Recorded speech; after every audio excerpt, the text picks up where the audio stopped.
यसु अल मसीह का बरकत नाम से जो अंधों को आंखें और मुर्दों को जिंदा करने की कुदरत रखते हैं।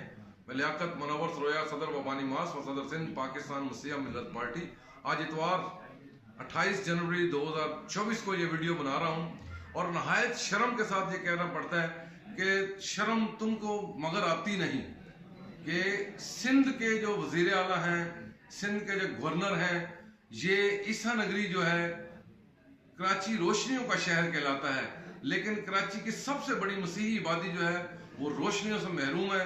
पिछले 5 दिन से ईसा नगरी की लाइट नहीं है। ईसा नगरी रात को अंधेरा, सुबह अंधेरा, ना लोगों के पास पानी है, ना पानी है और ना इलेक्ट्रिसिटी है। इसके साथ जब बिजली होगी तो पानी भी आएगा, जब बिजली नहीं होगी तो पानी भी नहीं आता। आज इतवार का दिन था, आज लोग चर्च भी नहीं गए। तो आप इससे अंदाजा करो कि हम क्या कहें, हम किस देश में रह रहे हैं। ये पत्थर के दौर का बना